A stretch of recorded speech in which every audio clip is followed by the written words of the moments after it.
gets that win. Now we can see where game number 2 is going to take place. The pick will be for CE, either choosing first pick or battleground choice.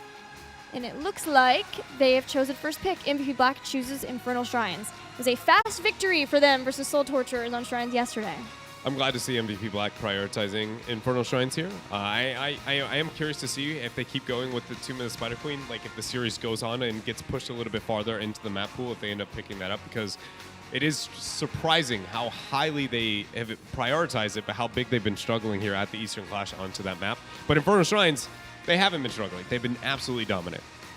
And it's kind of where we saw the change yesterday in MVP Black's draft. So when they started to push more towards putting Rich onto the Arthas, putting Rich onto the Dahaka, and it kind of started here yesterday. And I think that we're going to see more of the same as we saw, Arthas was picked up in that last game towards the end of that draft for Rich. It worked out well. And it works even better, I think, on Infernal Shrines when we talk about the objective in particular. CE have really been liking globals, but it seems like it's been a trend for as long as Chinese teams have been willing to draft globals that they are always the first to bring in their globals to a fight. And MVP Black were able to abuse that a couple of times yesterday. So if CE again want to make sure that they get Paradise's Dahaka, maybe more patience to make sure that they truly are getting the full efficiency out of that hero, to make sure that even if they want to fight, they're not getting behind because they're basically taking a 4v5. We'd look at a fight, yeah, CE would win it, but just barely. They'd maybe get one kill, and the experience evened out or even still pulled ahead for MVP Black. I think the thing to note here is the fact that obviously the Ariel made it through a draft. Yeah. That's a rather rare occurrence at the Eastern Clash, but it's so expected that it immediately gets first pick that I feel like this has to be a trap somewhere. The Stitches Malfurion, not as punishing as maybe as I assumed by letting the Ariel go through. I wasn't wowed by it by any means, but I'm still assuming that MVP Black has a bit more up their sleeve here in this composition. I'd almost like to see CE kind of hold on to that RL battery. You don't want to hard commit to the Vala. You could fall back onto the potential Cassia, and it's something that they've run before, and depending on what warriors you're going to be looking at, instead they just go directly into the battery with the Lunara, which isn't too shabby in its own right, but you're definitely committed when we talk about the Malfurion Stitches on the other side. You're committed to the potential hook into roots with not a whole lot of survivability, although we saw some very good leaping strikes last game from Lunara. Suddenly we have to be considering, does MVP Black worry about the double support? If they are worried about it, is it big enough to drop a ban? Or in fact, you just kind of look beyond it? Tyrael, I don't know. With this type of composition on the side of CE, I'm not necessarily worried if they went into the Tyrael route, but Wind has been beyond competent on the hero. Okay, so they agree they're going to go for the ban there. I don't think that's a must, but I don't think it's a bad one by any means for the side of MVP Black. The Gray main, brilliant ban for CE on Infernal Shrines. Flash build is extremely, extremely effective around the Shrines. The poke is absolutely amazing. And if you wanted to move into the Curse Bullet Fallout 4 Stitches, though we've seen almost no Curse Bullet throughout this tournament, I'm still willing to suggest it. It's really an amazing synergy there.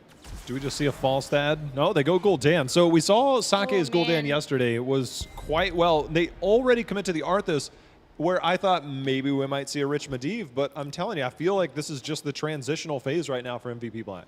I want a Medivh on the side of CE now. I want some kind of hypermobility and initiation. I don't want to see a traditional left or right double support approach, because the Arthas will slow down that pacing enough, and we've seen what Horrify can do. Also, Malfurion with the Twilight Dream. Don't commit and all into it. You still have an effective battery for the Ariel. So now find a way to better approach the map. There's very little actual macro play on the side of MVP Black. I feel like maybe a false stat in case the fight gets ugly here, play the double global game, and we could see CE just monopolize the experience department.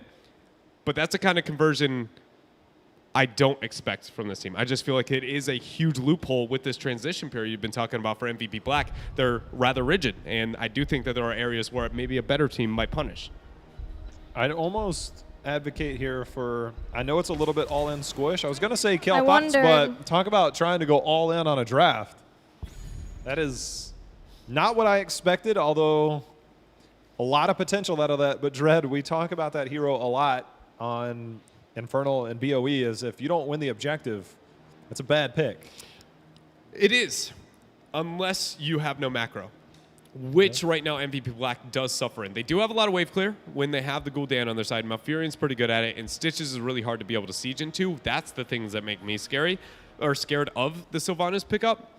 But I don't hate the idea of ignoring shrines, ignoring direct team fights, and split pushing elsewhere, and Sylvanas enables that. That's what I was kind of talking about with the false edge direction. They just went with a much higher risk, I want to say higher reward. I'm questioning if it's going to be higher reward, but definitely higher risk option in the same avenue. Yeah, CE already showed that they are not beholden to winning shrines when they pick Sylvanas on Infernal Shrines. It worked for them yesterday, and they're going back to something that has worked for them before. The final pick, Tychus this time for MVP Black. And the Tychus here is one where it's not as wild as the last one. It makes a lot more sense than maybe we had seen into the last game. On Infernal Shrines, it pops out quite often. We also know that MVP Black absolutely adores the hero onto this map. I think it works well. Resets Tychus is maybe his most lethal hero. He averages 5.5 kills on the hero, but he also dies a lot. So he might be a target for the members of CE. Trade, #worth. But that's the thing is, like, they've got the flexibility between Sake and Reset. You know, we used to see Sake play a lot of Tychus at the end of last year. It was kind of their fallback option. But Infernal Shrines between Gul'dan and Tychus, I mean, you talk about just stealing away all of those skeletal defenders, going to make it difficult because you can pepper a little bit of damage with that Shadow Dagger from Li Ming. You can get a little bit of poison damage, but are you confirming the kills on them?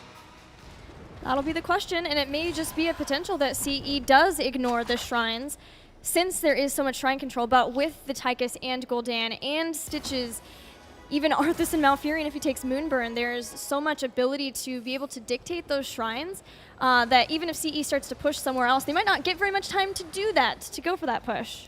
MVP Black here is going to be on the red, 1 game up over CE, and I'm very scared here for CE in this composition, Gilly. And why is that?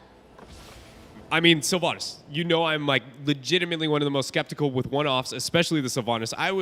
As she was dying out of the meta long ago, I was the first to be like, she just doesn't win team fights. And unless you do, hold on a minute. Beautiful root combo.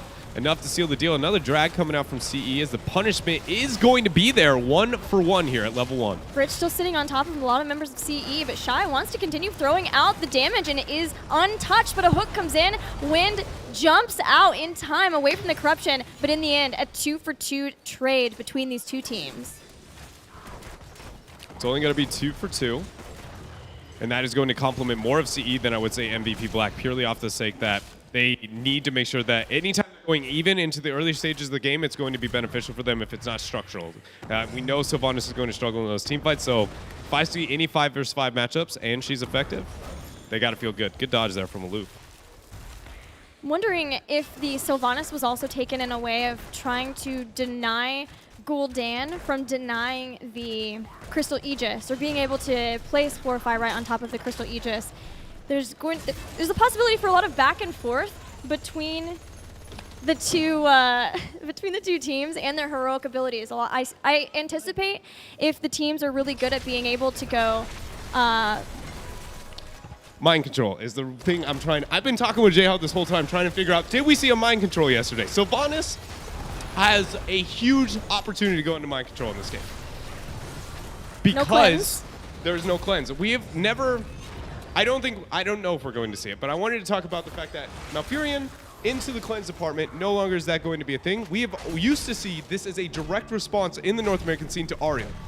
We have not seen anybody go into the wild area to be able to catch an opponent off guard. And CE, after 1 game down, moving into the Sylv, split pushing, and then trying to get a mind control pick, I think is very viable into a weak support like Malfurion. And so I'm trying to figure out if we'd seen that from them yesterday, because I didn't remember if we actually got that out of their Sylvanas games, but I'm pretty confident we didn't. And there is a huge, huge argument for this, because how else are they going to win a team fight? Double poison almost never is the thing to seal the deal between the Lunara and the Sylvanas on the kills. True. So mind control could be the thing that could be the variable that catches enough of the members off guard. True, but in general, it seems like the way CE wants to play out their composition is just to whittle down MVP Black enough that they can get an advantage somewhere structurally or on the shrines. And in that regard, if they have Wailing Arrow, then they can try to dissuade a lot of the follow-ups after they have to use Crystal Aegis initially. It depends if they want to initiate or if they want to make sure they have the counter aggression. I just feel like it's going to be very, very difficult, except if they catch up members like Rich right there very early on. Kyocha having absolutely no mana as you see him backing out, and then just the movement there of CE, so offensive. They find themselves the very first Punisher of the game now because of this. And suddenly, That's who cares all. about the early game? That's all they need. That's huge. That is colossal. This suddenly makes a pick that you would just be like, doesn't have a chance. It's like a Kerrigan early on in Inferno Shrines. If you aren't making things happen, levels 1 through 9, it's going to hurt. Suddenly, they're going to open up this map, and they can cycle around and dance around MVP Black. MVP Black now is victim to what CE decides to do. And CE are even going to hold out on the Shrine, making sure that everybody is healthy enough, able enough. They've pushed out the other 2 lanes. Shy immediately went to the bottom, pushed out that lane. Dahaka immediately went to sit up in the top, making sure he could still soak there. That allows them to make sure that they can get 7 around the same time as they get the Punisher, and everyone is healthy enough that they can utilize the Sylvanas fully. But MVP Black is setting up. If Rich can get some sort of flank, so you has to be careful. It's all about the Sylvanas passive. How effective is it at being able to get the spread? And the positioning of Sylvanas is very important because she cannot actually target her Q. It's to the closest target within range, which we see him getting a double disable there. Very effective for the first one, but maybe not as much as they would like is the fact that the Punisher is still below the 20% threshold, only getting a front wall. I didn't need a Sylvanas just to get a front wall, Gilly. No, a lot of times you'll see with teams use the Sylvanas. Once they want to fight that handily, use the Sylvanas to take down the towers and the gate, and then you can move on to the fort with the Punisher. But in this case, maybe some nerves coming in for CE, maybe just wanting to make sure that they are prioritizing soaking all of the lanes again, since they did want to spread out and do that. And again, this is what I was talking about with focusing on the rotational and macro side of the game rather than going blow for blow into the team fights. I mean, obviously, being able to win that first team fight was amazing here for CE, but now you see them just worried about manipulating the map and making MVP Black respond. When they do, they don't all in. They just sit there, kind of wait it around a little bit, and you abuse the fact that they are now so far ahead into the experience department that MVP Black shouldn't be able to recover up until, I mean, it's about the 16-17 window if you properly dance around the map here for CE. They're doing that. They get the Khazra camp in the bottom. We're going to push along with that, but still maintaining a lot of pressure. A double camp play with the Muradin in the mid. And when trying to deny Sake from clearing that out. I want to see them go for a keep with the 10 advantage. I want to, with the Sylvanas keep or 10 advantage, you can move up as threatening to a keep here. But we see right there with the response on the side of MVP Black, and then they meet it back out. Maybe they find themselves a Tis, though. Lufu with a nice flank, even knocking, right into Paradise there for a beautiful drag opportunity. In the end, Stitches is going to need a few because that one hurt. You can see the difference of thinking for CE even still. They easily were going to have 10, and instead of just taking down the fort, they rotated and got a kill. And a kill is awesome. The kill gave them 10, but a fort means that later shrines, later punishers get you onto the keep. And that's exactly where you want to be with Sylvanas. CE has drafted again a Sylvanas, but is still more focused and able to be baited into getting kills. And that's something that MVP Black might be able to abuse to get back in this game. It's something MVP Black specifically used against L5 in the mid-tier when we were kind of after L5's dominance for a long while. We questioned who was the better of the Korean teams. L5 dominated in macro. MVP Black locked up. There's the mind control coming out here. It's a great tool here. I think it's going to dominate this game because Malf just can't stop it. I'm actually really optimistic now for CE. The fact that level 1 teamfight went in the manner that it did, they moved into the crowd control or into the mind control. As long as they keep up this momentum and keep up the pressure, MVP Black shouldn't be able to stop this. But again, with the 10 advantage, they had a Sylvanas, were unable to get a fort. At this stage of the game, I expected a fort, 4.5 down for CE. So they need to make these punishers count. They're going to get another one. And the surprise factor is now gone. MVP Black know that mind control is a problem, and it's going to be a huge problem for Sake because being able to get him means that he isn't able to cast Horrify and separate the team. And CE's team is one that MVP Black wants to separate. When you have this Ariel, this Lunara battery for it too, the double warrior, it's all designed to work together. Maybe just Dahaka, who is gone. Hook comes in, Horrify goes down. Big Horrify there for Sake, but they need to find themselves a kill. Nice leap from Shy. Shuyu's on the wrong side of the wall, and he actually survives the silence just out of range. Aegis going to drop onto Paradise. He uses his passive, and Rich goes down. The Punisher leap here is about 5 to 6 seconds with the mind control. Stitches, come play with us. You want to play? We'll happily take that on. They take down Stitches and the fort. Punisher jumps in. Tychus goes down. Oh man, Stitches want to play into Stitches doesn't want to play. Please, not like this, guys. Gul'dan out of mana. She's going to come in there with that haunting wave and another kill. Punisher still alive, 40%. And this is where Sylvanas reigns. This is absolutely what she is built to do. Now they're threatening these keeps, but this can't be let up. That was only one team fight, the staggered death onto staggered death, and we only found one major structure down. 2-level lead is not big enough here. CE's got to remain in control and not overextend at any point, because we know MVP Black is so very good at punishing. Yeah, there is a fine line of overextension, but also making sure that you're not letting up pressure. They need to use every advantage that they have.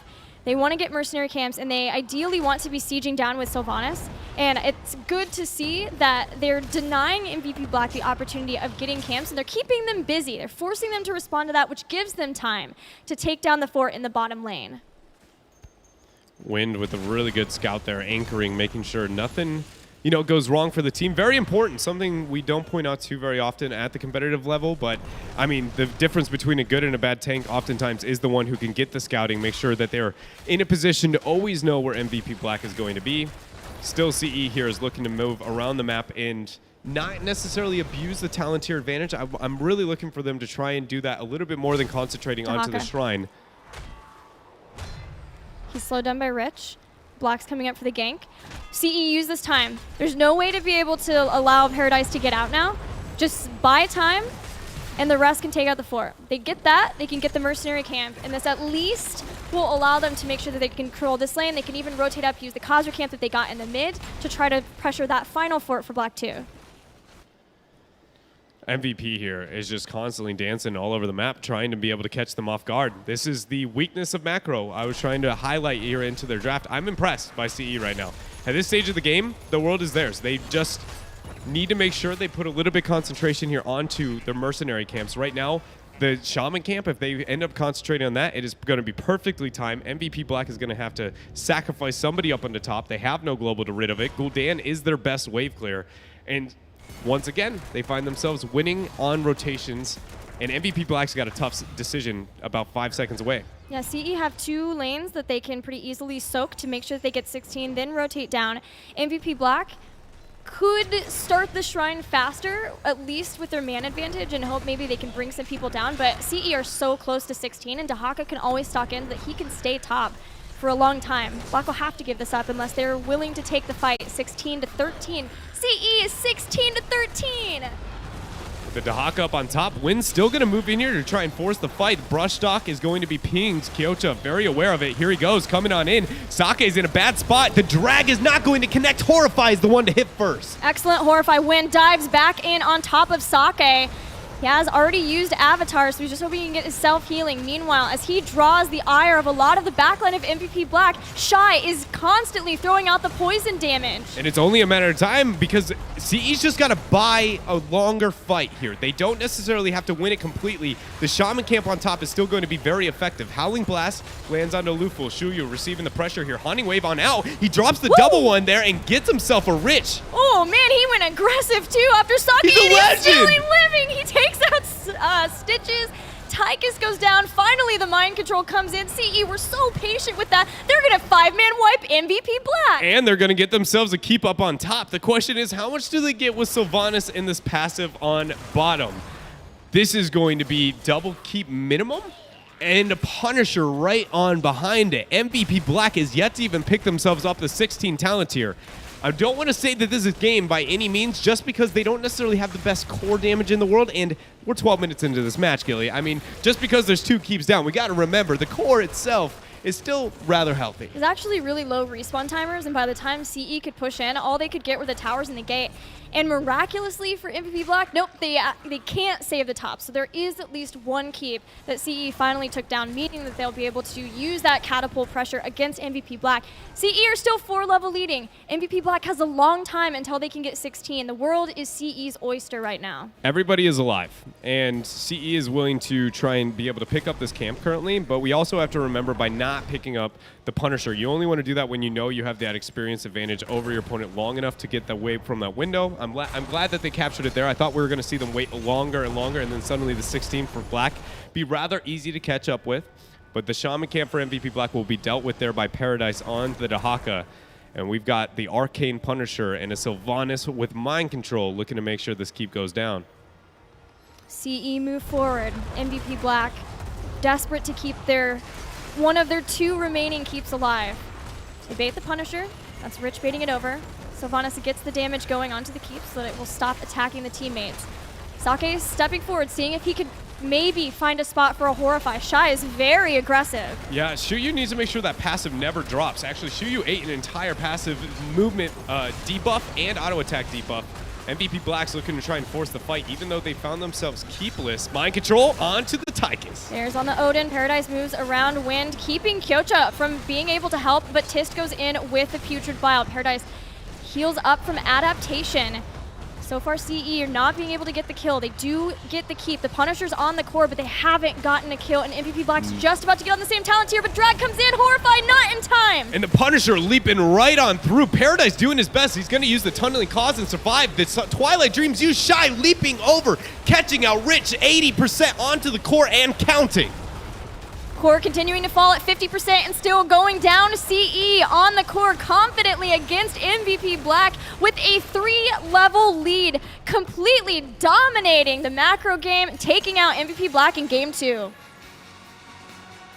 I am thoroughly impressed with what CEA was able to do in that game. I did not think they would see that kind of heavy shift into the drafting, and I surely did not think the execution would be there enough to take out a Titan like MVP Black.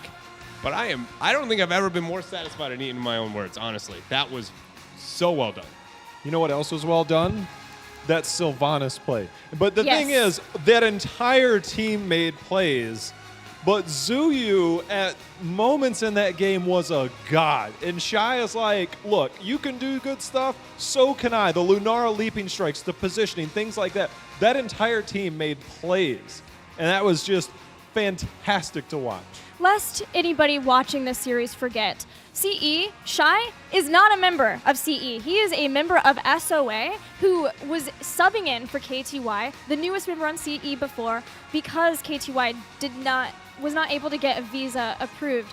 So this is a team now that has taken a game off of Tempest, now took a game off of MVP Black, and they're bringing it every single day, improving. But I hear you have some plays to highlight. Oh, man. And if I had my telestrator here and all this stuff and all the time in the world, you could break this down. But a lot of it starts with, you can see the positioning of Shy and Zuyu really far up there. But look at the bottom left. You have Wind. He's going to go ahead and keep Rich from going in, but Alufal obviously gets hooked in there. But Wind, you see the Detainment Strike. More importantly, right here, look at Shy. He is up at the top right. Alufal's like, look, I need help. I need healing. And he goes through. You get the healing from Shy, using that leaping strike over to further your positioning. And more importantly, the silence. The Crystal Aegis there. Dahaka's going to burrow right back under. He goes under, barely surviving that entire team fight. And then the mind control comes out. Dread called this a huge fighting element that they go, and they're not done yet because reset at the bottom. There's a Punisher, the Detainment Strike right before that. Just fantastic play.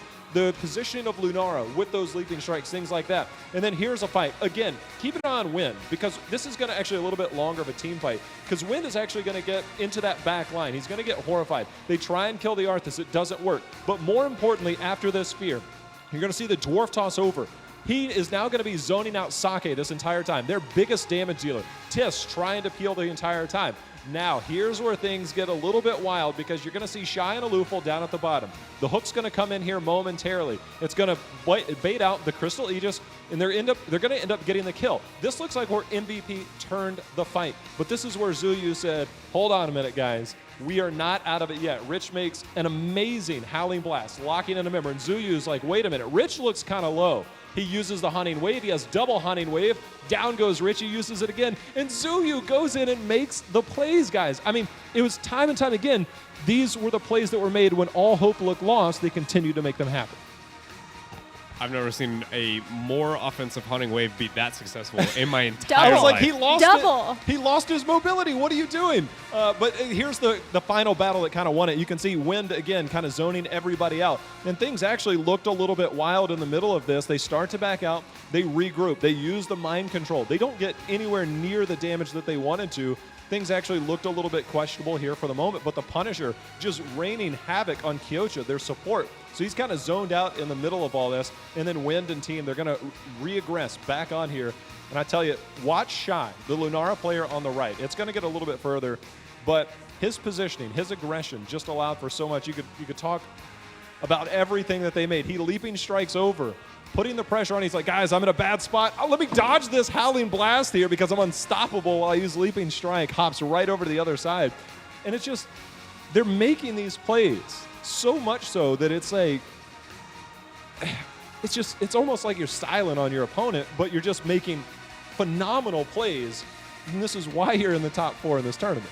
The 13-16 fight, if anything, should show how pressured MVP felt. Yeah. That they were up against the Sylvanas. They knew that they were going to very likely lose a keep, and potentially in-game scenario that they were that far behind that they were willing to take that fight. Because we've seen MVP Black be willing to take fights talent tiers down, but that's 3 levels. And the 16 talent tier was just like, they knew what was happening to them, you could tell, but in every sense, CE were able to dominate there. It was awesome to see.